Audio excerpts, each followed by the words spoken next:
그냥 간략하게만 설명해 드리자면 우리가 이제 업비트에서 살 때 팔 때는 어떻게 해요? 우리가 이제 낮은 가격에 사서 낮은 가격 매수해서 높은 가격 매도. 이거는 당연한 개념이죠.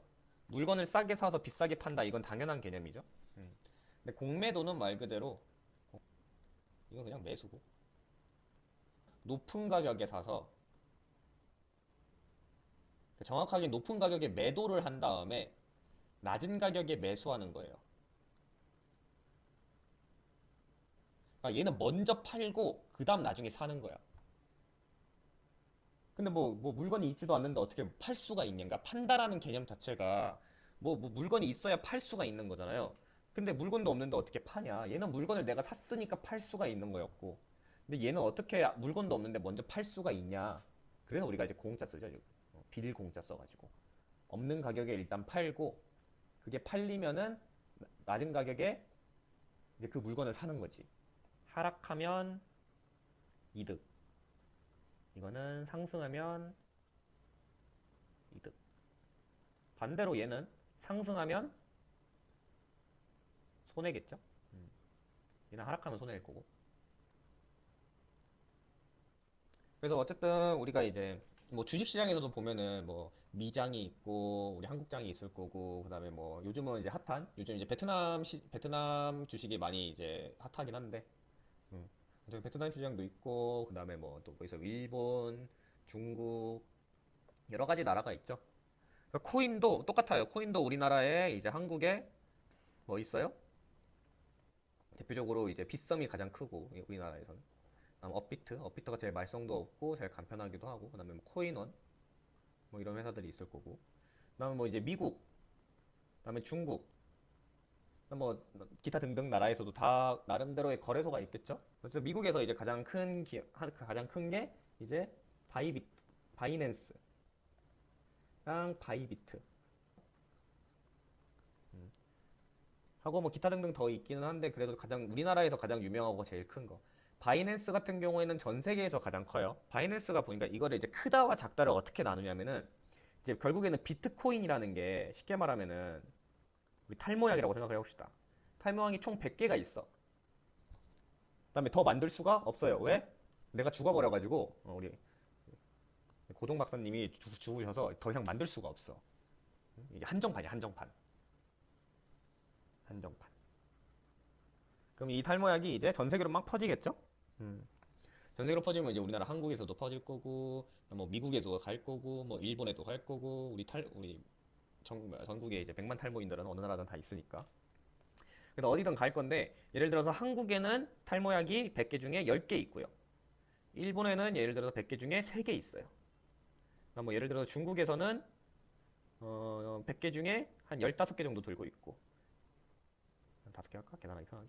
나머지 70개가 미국에서 들고 있어요. 그럼 거래가 어디에서 가장 많이 이루어져요? 당연히 미국에서 이제 거래가 활발해지겠죠. 그럼 미국에서 물량이 제일 많으니까 가장 많이 활발하게 거래가 이루어질 거고. 뭐 예를 들어서 한국도 작은 게 아니지만은 10개밖에 없으니까 이 10개 가지고 계속 그냥 돌리고 돌리는 거예요.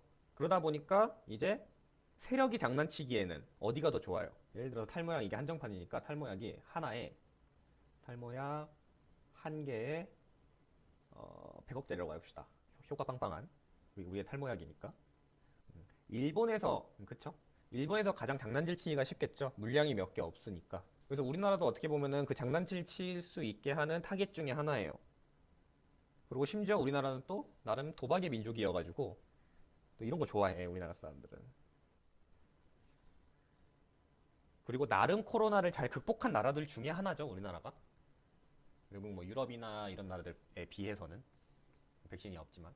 그러다 보니까 이제 우리나라에서 그게 대표적인 게 이제 K코인들, 우리 김치코인들. 그래서 우리나라도 이 장난질 치는 나라들 중에 하나인 거라고 저는 생각을 하고 있고. 음. 그래서 이거랑 똑같아요. 비트코인이란 게 결국 한정된 한정판인데 조금 조금씩은 더 만들고는 있지만 거의 다 만들어졌고 이제는. 그 중에서 바이낸스가 한 7, 80% 정도 들고 있는 걸로 알고 있어요. 이걸로 보면 이제 바이낸스가 거래량이 제일 높고, 지금 뭐 방문 숫자도 뭐 얘는 일주일에 4천만 명이 방문한대요. 그랬던 거고 이제 코인은 한 370개 정도 와 있고 마켓은 한 1300개 정도 만들어져 있고 아무튼 거래량이 거의 얘네들 압도적으로 많죠. 보면은 얘네는 하루에 24조만큼 거래가 이루어져요. 그래서 바이낸스가 가장 크고 그다음에 보유하고 있는 코인 수도 가장 많고 그다음에 그 두 번째가 우리나라에서 유명한 건 바이비트. 그러니까 우리나라에서 유명하다는 말 자체가 뭐냐면은 한글화가 되냐 안 되냐. 그래서 한글화가 돼 있는 것 중에 바이낸스랑 바이비트가 제일 크다. 우리나라에선. 거기로 돈을 어떻게 옮겨야 되냐면은 봐봐요. 업비트에서 내가 뭐 메이저 코인은 이더리움이든지 뭐 비트코인이라든지 뭐 이오스든 리플이든 뭐 이런 종목을 사요. 나 같은 경우에는 지금 리플을 샀었던 거고 여러분들 여기 보여요? 이거 지금 0.0000039원 남아 있는 거 가치로는 빵원이죠. 내가 이걸 샀었다가 그러니까 얘를 사고 나서 어떻게 해야 되냐면은 그럼 나는 이제 원화를 쉽게 말하면은 내가 현금을 리플로 바꾼 거죠. 그죠? 그럼 리플로 바꿔가지고 그 리플을 송금하는 거예요. 내가 원화를 송금하는 게 아니라. 여러분들이 기본적으로 뭐 아이디를 만들면은 이제 여러분들이 그 뭐야 지갑이라는 게 자동적으로 생성이 되거든요.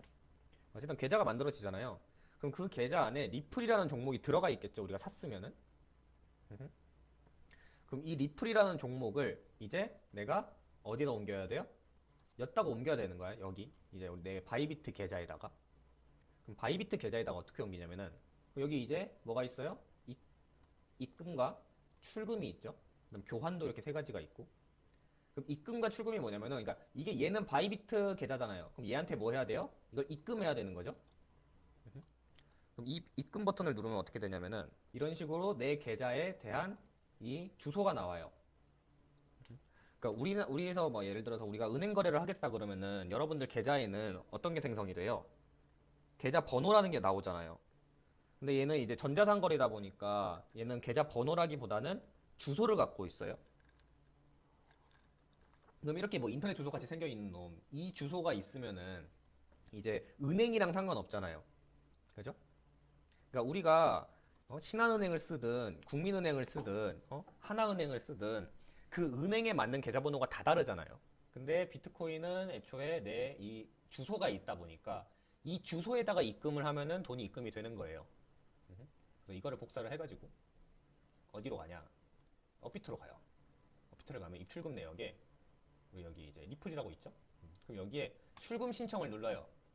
출금 신청을 누르면은 이제 이 주소, 출금 주소 붙여넣기 해요. 나 밑에 그 데스티네이션 태그도 있거든요. 그거 쓰고 그다음에 뭐 얼마 보낼 거냐 그럼 최대로 보낼 거다. 그런 다음에 수수료는 얼마? 뭐 1 리플용 나온다. 리플이 지금 얼마야? 900원대니까 뭐 수수료 1000원 나온다네. 그다음에 뭐 확인 누르고 출금 신청 누르면 출금이 돼요. 보통 이제 출금되는데 한 2, 3분 정도 걸리는 것 같아. 2, 3분 정도 이제 기다리면은 이제 내 바이비트 계좌에다가 돈이 들어와요. 그럼 그거를 이제 또 어떻게 해야 되냐면은 이제 그러고 끝나는 게 아니야 또. 그러고 그 아까 이제 여기 이거 봤죠? 이거 교환. 이 교환 버튼을 누르면 뭐가 나오냐면은 이 화면이 나와요. 코인 종류. 이제 나는 이 계좌에 뭐가 들어가 있어요? 리플이 들어가 있겠죠, 이제는? 리플을 내가 송금을 했으니까. 그럼 얘를 USDT라 그래가지고 테더라는 걸로 바꿔줘야 돼요. 쉽게 말해서 테더가 뭐냐면은 달러라 생각하면 돼요. 조금 어려운 개념인데 바이비트로 내가 옮겨가지고 비트코인으로 옮겨서 내가 1비트로 옮겼다고 생각을 해봐요. 예를 들어서 1비트에서 내가 매매를 잘못해가지고 반토막 났어. 그래서 0.5비트가 됐어요. 근데 1비트가 지금 얼마예요? 그래, 한 4천만 원에 대충 칩시다. 지금 1비트에 4천만 원이죠?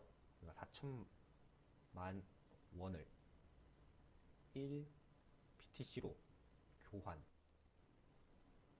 그리고 송금. 바이비트로. 근데 바이비트에서 내가 매매를 잘못해서 반토막이 났어요. 그럼 나는 4천만 원짜리가 2천만 원이 된 거죠. 0.5비트에 2천만 원이고 그래 뭐 내 인생에 그래 다시는 뭐 선물 거래는 없다면서 이제 돈 빼자 이 생각이었어. 근데 거기에 갑자기 비트코인이 지금 4천만 원에서 차트가 쭉 내려가고 2,500만 원, 2천만 원이 됐어. 그럼 어떻게 돼요? 내가 갖고 있는 거는 2천만 원이라는 걸 갖고 있었던 게 아니라 난 0.5비트를 갖고 있었던 거죠. 근데 비트코인도 하락해가지고 얘는 결국에는 그럼 1천만 원이라는 가치가 있는 원이에요. 원으로 따졌을 때. 그럼 이 4천만 원이 내가 매매를 잘못해가지고 반토막밖에 안 났는데 결국 내가 돈을 빼려고 하면은 마이너스 75% 상태로 빼는 거예요. 1비트를 열심히 해가지고 이걸 2배 만들었어요. 그래서 2비트가 됐어. 그럼 난 4천만 원으로 시작해서 8천만 원이 된 줄 알았는데 4천만 원인 거야. 내가 빼려고 보니까. 4천 BC, 4천 BTC 나도 있었으면 좋겠다. 원.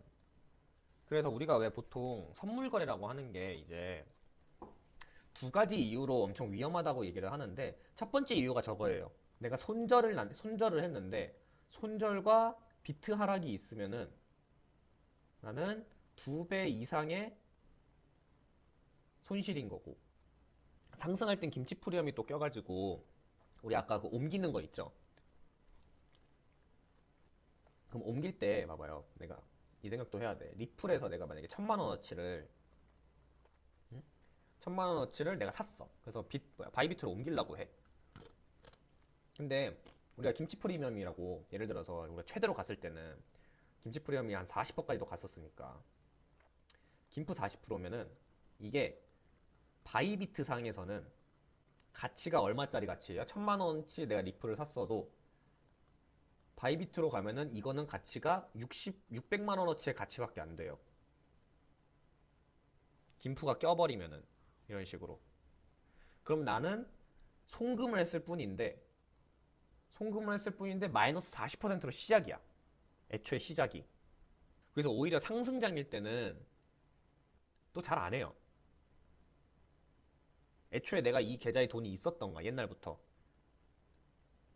그게 아니고 상승장일 때 김프가 많이 껴져 있을 때는 또 선물 거래를 잘 안 해요. 그래서 신규 진입이 어려워 이런 것들은. 아무튼 이제 손실이 그러니까 되게 도박장이라고 얘기를 하는 게 손절을 쳤는데 비트도 하락해버리면은 2배 이상의 손실이 된다. 체감상 한 4배 정도 되는 것 같아요. 4배.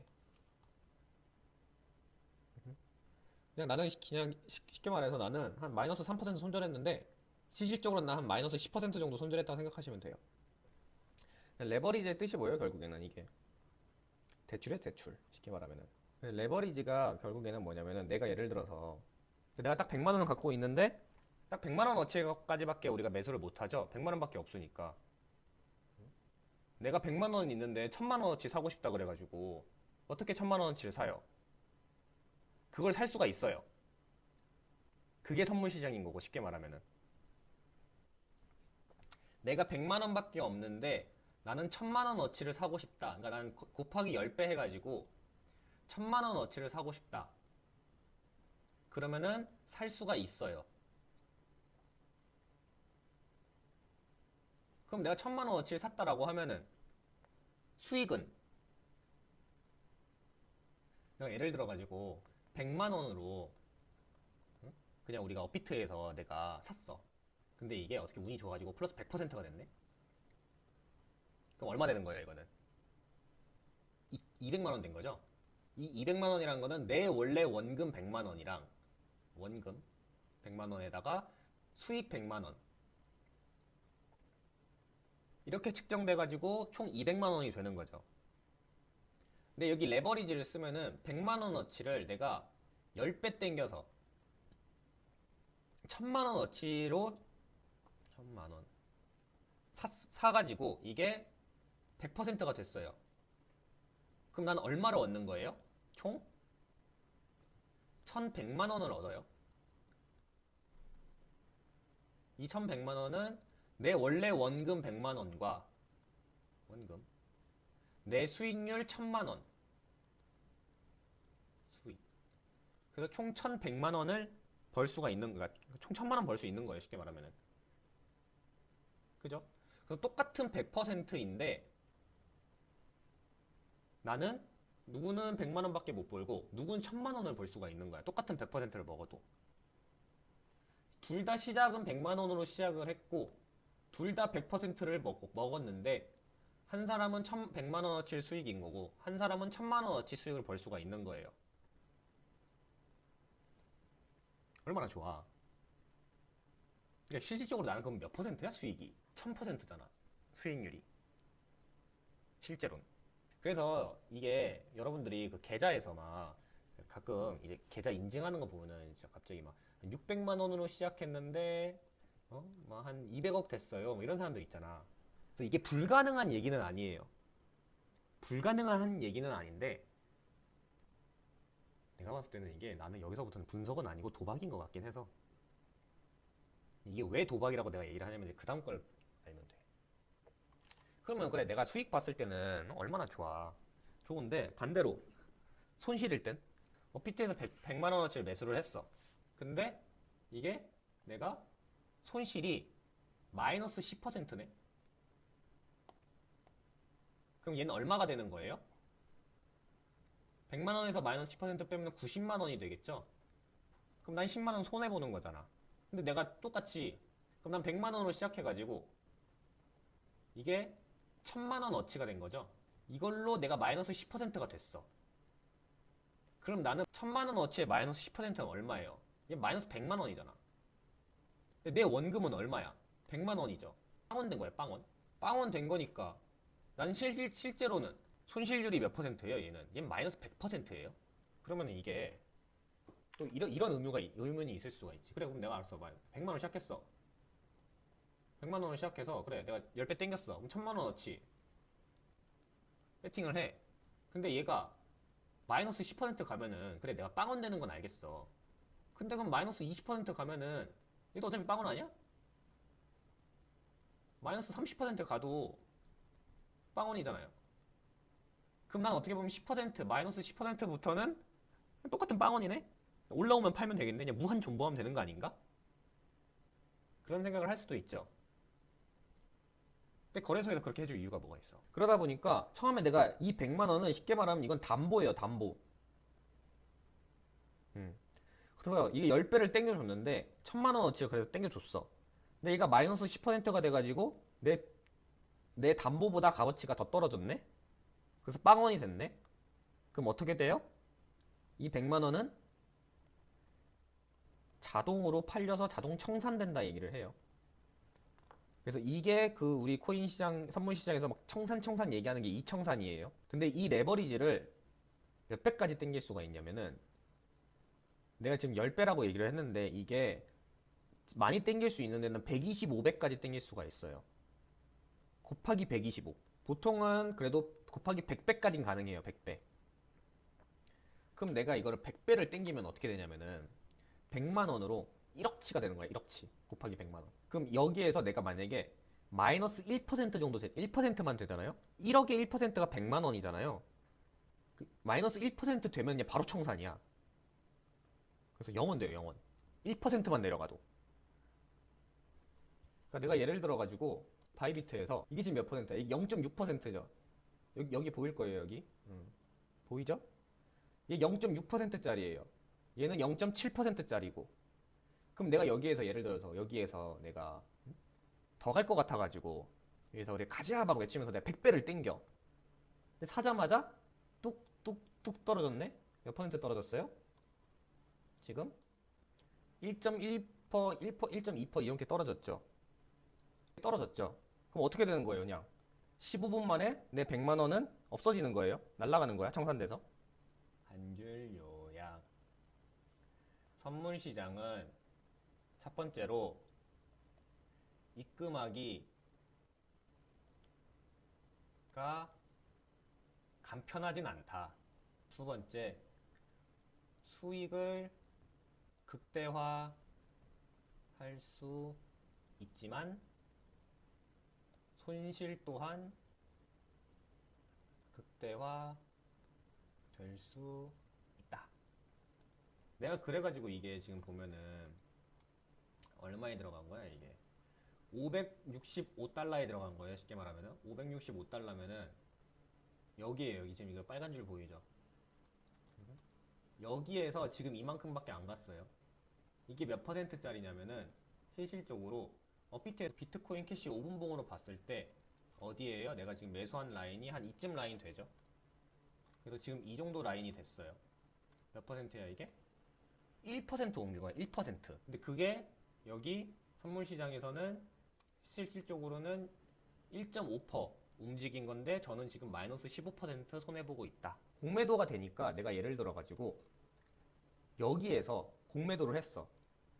그래가지고 내가 이만큼 하락한 거를 먹었어요. 지금 마이너스 65%죠. 마이너스 66%. 근데 여기에 10배라 생각해봐요. 몇 퍼센트야 그러면은 660% 먹는 거예요. 그럼 애초에 봐봐요. 거꾸로 보면은 내가 어디서 했었어야 돼? 하락 끝 지점 여기서부터 시작을 했었어야지. 그럼 이제 나이스 타이밍 이건데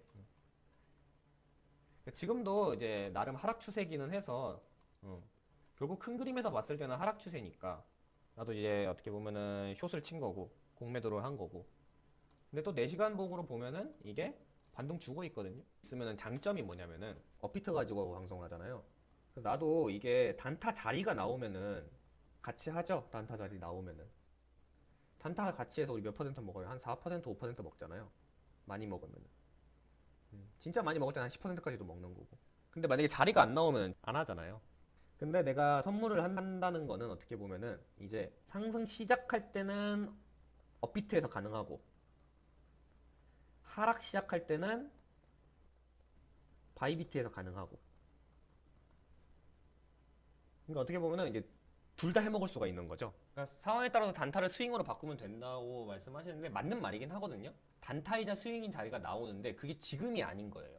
예를 들어가지고 뭐 만약에 우리가 이제 앞에서 쭉 보면은 내가 만약에 4시간 봉으로 봤을 때 이 자리를 들어갔다.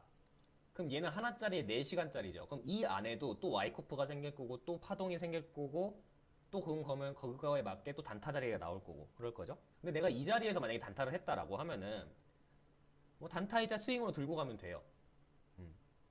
추세 괜찮으니까. 근데 그게 아니라 내가 애초에 여기에서 단타를 한다. 예를 들어가지고 이런 데서 단타를 한다라고 하면은 이거는 스윙 자리가 안 나오죠. 그러다 보니까 여기서 그냥 내가 단타만 하고 있는 거고. 그래서 똑같아요. 이게 여기에서 내가 만약에 단타를 한다 그러면 얘는 단타로만 봐야 되는 거고 여기에서 내가 단타를 한다라고 하면은 스윙 관점으로도 다시 되돌아볼 수가 있는 거고. 그러니까 지금 얘가 이 자리랑 똑같은 거죠.